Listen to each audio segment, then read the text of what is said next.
بسم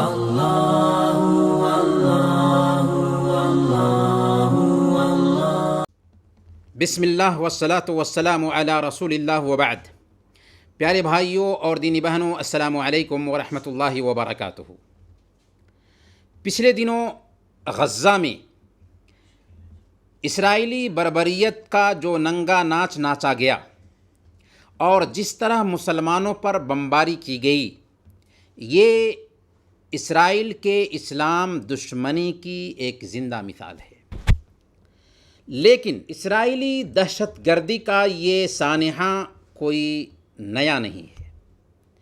اسرائیل کا 73 سالہ دور حکومت گواہ ہے کہ اس نے ہر موڑ پر انسانی حقوق کو پامال کیا ہے، بلکہ ہمیں کہنے دیا جائے کہ یہود کی تاریخ شروع دن سے ہی بے وفائی، غداری اور فریب کاری سے بھری پڑی ہے۔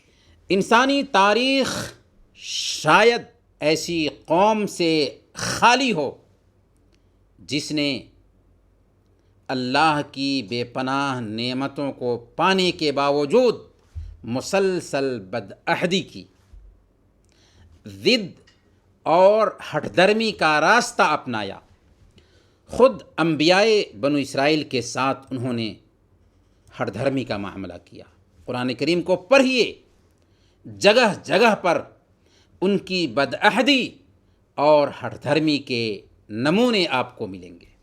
چنانچہ ان پر اللہ رب العالمین کے عبرتناک کورے برسے، طرح طرح کی آفتیں آئیں، آزمائشوں سے دوچار کیے گئے، مغضوب اور ملعون ٹھہرے، اور کتنے جانوروں کی شکل میں بدل دیے گئے۔ پھر ہر دور میں زمانے کے ہٹلر نے ان پر ایسے ایسے مظالم ڈھائے جنہیں سن کر رونگٹے کھڑے ہو جاتے ہیں۔ دردہ کی ٹھوکریں کھائیں، پھر بھی ان کی عادت نہ بدلی۔ گزرتے زمانے کے ساتھ جب اللہ کے نبی صلی اللہ علیہ وسلم کی بعثت ہوئی تو یہود اسی دن سے ہاتھ دھو کر اسلام اور مسلمانوں کے پیچھے پڑ گئے۔ آپ کے ساتھ کیے گئے معاہدے کو توڑا، مسلمانوں کو تکلیف پہنچانے کا سبب بنے، مختلف قبائل کو اکسا کر آپ کے خلاف میدان جنگ میں اتارا۔ ان کے پیروں سے زمین کھسکتی ہوئی نظر آئی تو عبداللہ بن سبا اور ان کے جیسے لوگوں نے نفاق کا لباس پہن کر امت کو اندر سے کھوکھلا کرنے کی کوشش کی، امت کے اتحاد کو پارا پارا کر دیا۔ جنگ جمل، جنگ صفین، حضرت عثمان اور حضرت علی رضی اللہ عنہما کی شہادت اور اسلام میں مختلف فرقوں کا ظہور، یہ سب یہودی ذہنیت کا ہی شاخسانہ ہے۔ شیطان کے بعد منظم پلاننگ، منصوبہ بندی،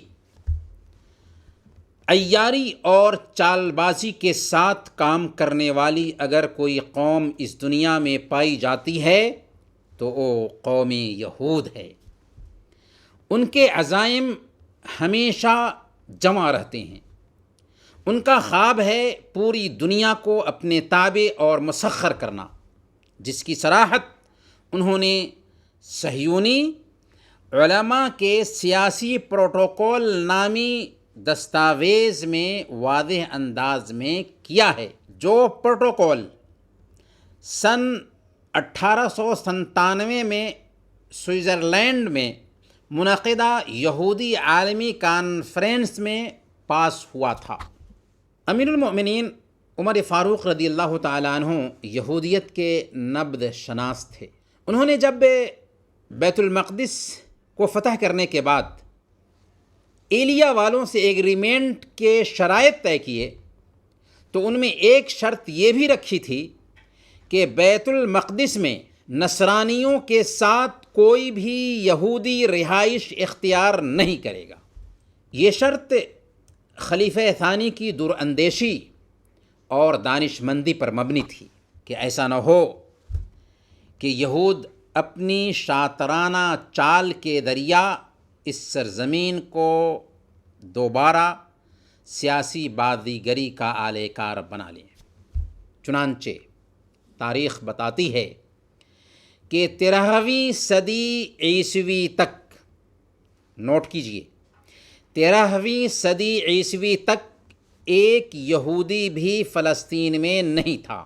سن 1267 میں پہلی بار 2 یہودی آئے۔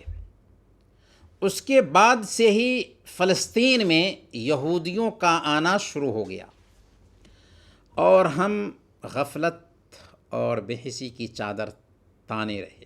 سن 1887 میں صہیونی تحریک تشکیل دی گئی، جس کا بنیادی مقصد تھا فلسطین پر قبضہ کرنا۔ یہود کے تاجروں اور سرمایہ داروں نے اس تحریک کی پشت پناہی کی، دامے درمے قدمے سخنے اس کو ہیلپ دیا۔ یہودیوں نے منہ مانگی قیمتیں دے کر مسلمانوں کی زمینیں خریدیں، محلات بنائیں۔ یہودیوں سے سرزمین فلسطین کی طرف ہجرت کرنے کی گزارش کی گئی۔ بالآخر جب زمین بالکل زرخیز ہو گئی تو اسرائیل نے 14 مئی 1948 میں ہندوستان کی آزادی کے 1 سال بعد مسلمانوں سے غصب کی ہوئی زمین پر صہیونی ریاست کی بنیاد ڈالی، جس ریاست نے نہ جانے اب تک کتنے بچوں کو یتیم بنایا ہے، کتنی عورتوں کو رانڈ اور بیوہ کیا ہے، کتنی دوشیزاؤں کے سہاگ لوٹے ہیں اور کتنی ماؤں کی ممتا کا خون کیا ہے۔ اسرائیل کی یہ بربریت صرف ایک وسیلہ ہے، منزل نہیں۔ منزل تو وہ ہے جس کا ذکر اسرائیلی پارلیمنٹ کی عمارت کی پیشانی پر کیا گیا ہے۔ کیا ذکر کیا گیا ہے؟ ذکر ہے کہ اے اسرائیل، تیری حدیں نیل سے فرات تک ہیں۔ جی ہاں، اسرائیل کا نصب العین پوری دنیا کو اپنے انڈر میں کرنا ہے، لیکن اس کے عزائم میں مصر سے لے کر شام، مدینہ منورہ سمیت حجاز کی سرزمین شامل ہے، جس کی شروعات مسجد اقصیٰ کے انہدام اور اس میں ہیکل سلیمانی کی تعمیر کی پالیسی سے ہے۔ اس خواب کو شرمندہ تعبیر کرنے کے لیے مختلف تیاریاں کی جا چکی ہیں، بس اب وقت کا انتظار ہے۔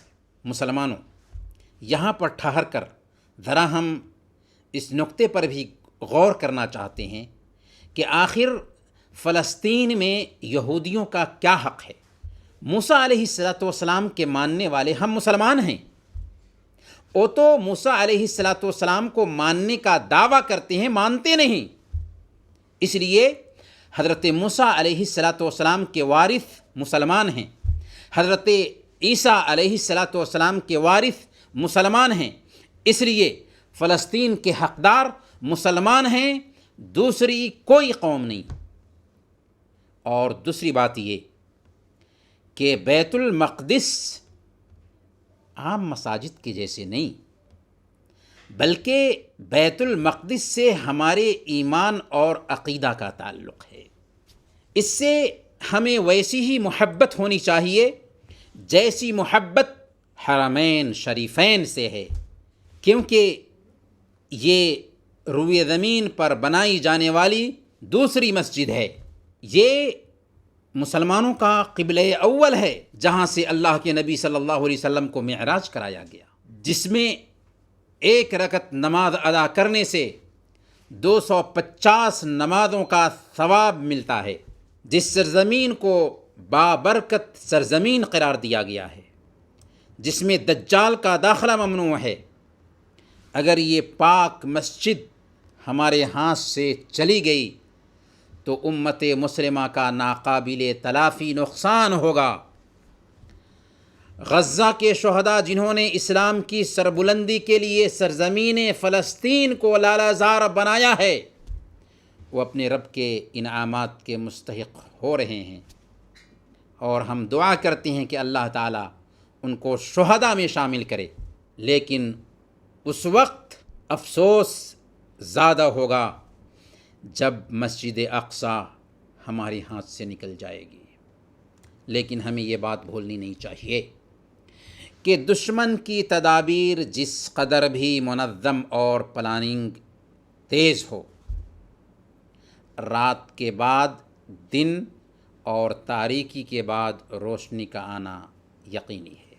اس لیے اندھیری رات سے گھبرانے کی ضرورت نہیں ہے۔ شاید وہ وقت قریب ہے جب اللہ کے نبی صلی اللہ علیہ وسلم کی پیشین گوئی کے مطابق مسلمان یہودیوں کا صفایا کریں گے، یہاں تک کہ اگر ایک یہودی کسی پتھر اور درخت کی اوٹ میں چھپ کر پناہ لینا چاہے گا تو پتھر اور درخت بولے گا کہ اے مسلمان، اے اللہ کے بندے، یہ یہودی میرے پیچھے چھپا ہوا ہے، آؤ اور اسے قتل کرو، سوائے غرقد کے درخت کے۔ وہ نہیں بولے گا کیونکہ وہ یہودیوں کا درخت ہے۔ یہ صحیح مسلم کی روایت ہے۔ اللہ کے نبی صلی اللہ علیہ وسلم کے اس فرمان پر ان کو اتنا یقین ہے کہ اسرائیل میں غرقد کا درخت سب سے زیادہ لگایا جاتا ہے۔ اس مناسبت سے ضرورت اس بات کی ہے مسلمانوں کہ ہم دینی تعلیمات کے مطابق زندگی گزاریں، گناہوں سے بچیں، اپنی نئی پیڑھی کی دینی تربیت کریں، ان کے اندر اولو العزمی اور بلند حوصلگی پیدا کریں تاکہ وہ صلاح الدین ایوبی کا نمونہ بن سکیں۔ آئیے دعا کرتے ہیں کہ الہی تو فلسطینی مسلمانوں پر رحم فرما، ظالموں کو کیفر کردار تک پہنچا دے، اور بیت المقدس کو غاصب یہودیوں کے قبضے سے آزاد فرما، آمین یا رب العالمین۔ وصلی اللہم علی نبینا محمد وعلی آلہ وصحبہ اجمعین۔